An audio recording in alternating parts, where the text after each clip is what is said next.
For months now, I've been tracking and looking into multiple homeless encampments across Seattle and King County. We're working hard in this area. City and state agencies are finally taking aggressive action, clearing some of the largest and most visible ones on public property.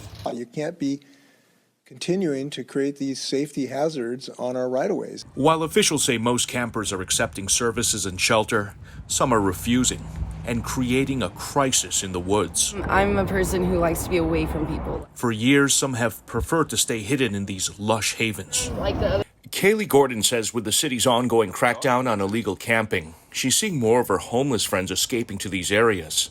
A few months ago, she was also forced to leave an encampment. Do you feel safe out here? Do I feel safe?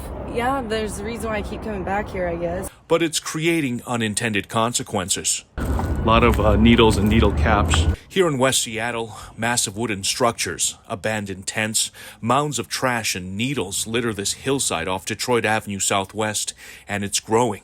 You know, there's that big shack up there. Do you know who lives up there? That's Boston's father. He's a good friend of mine. Behind South Seattle College, this opening near the Chinese Garden leads into the West Duwamish Greenbelt. That was a push. Target's about 4 miles away from here. A complicated network of pathways now covered in garbage and drug paraphernalia. There's not a lot of young people who come through here. You're comfortable picking up these needles with your bare hands? Yeah. Annalisa Lafayette lives nearby and says she's not sure how many campers are using this site. The stuff gets rifled through and gets spread out again. More needles get exposed. No one was around when we visited. There are going to be people who choose to stay homeless. She's concerned for their safety, but also the environmental impact. Let's track it. Let's see what's happening. She wants city, county, and state agencies to take immediate action. How did you find this, Vivian? Just on my daily walk. In White Center, the signs say this is a wetland and considered fragile habitat with all kinds of wildlife. Environmentally sensitive area. Yet Vivian McPeak says it's illegally being used by homeless people to hang laundry, cook food, and pitch tents. I mean, everybody needs a place to stay. Everybody needs to camp somewhere, but not in an environmentally protected area. After a short walk, we met this man who only wants to be called Muhammad. He's building a hut with a thatched roof. This person's been sawing off trees, limbs, a lot of them. Muhammad says he's simply using lifeless branches. Oh, you cut it right here? Right here. This one is back already. Oh, dead wood. Yeah. Dead wood. Yeah. Okay. And in unincorporated King County, just outside of Kent, the woods off Green River Road are full of majestic trees.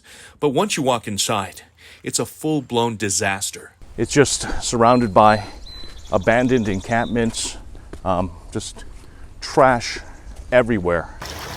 Some of the waterways are clogged with debris, and there are dozens of bicycles, broken tents, and other personal belongings scattered nearly everywhere. Yeah, it's just incredible how campers brought all this stuff up this rough terrain. It's a family out here. Whitney Silvera is homeless and says she's intentionally living here with her boyfriend, hoping it continues to give them some cover.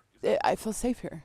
I don't have to worry about the people harassing you on the street or looking at you less than while you're walking around. She estimates more than 30 people stay within this network of trails. And I know there's a lot more on the other side. With ongoing encampment cleanups across the state, she's also seeing more homeless people retreating into the woods. And I've seen a lot of different people coming in and out. But right now, it's unclear if anyone truly knows the magnitude of this problem. As you can see at the beginning, Seattle unveiled its new homelessness dashboard last month, but it does not show exact locations of encampments, especially in the woods. And there's nothing like this in other counties or at the state level. As I walked deeper into the vast forest, I discovered even more campsites with clear signs of life. After more than an hour of exploring, I spoke to a man who works on Green River Road.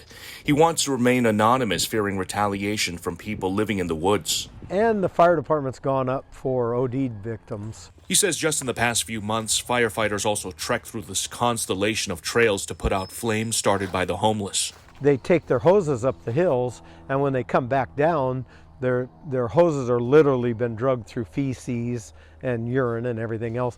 So far this year, Puget Sound Fire responded to dozens of medical emergencies in the woods, including 7 fires. But a department spokesperson says he's not sure how many are actually related to the homeless community. As I exited through an opening, it led me back onto Green River Road, an area lined with RVs and even more piles of trash.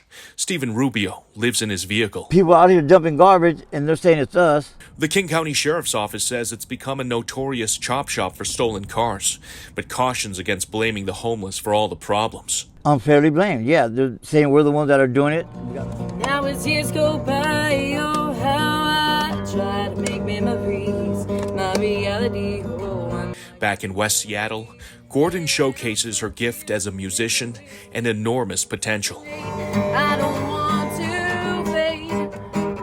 No, I don't want to fade.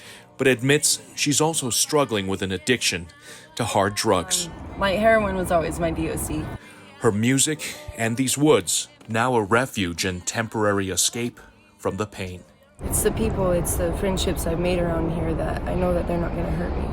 Coming up in part 2 of our series, There's at least 20,000 pounds of trash.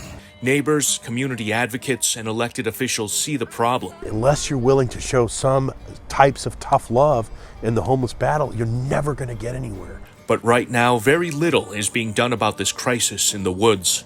What's the holdup? Who's taking responsibility? And what are the immediate and long-term solutions?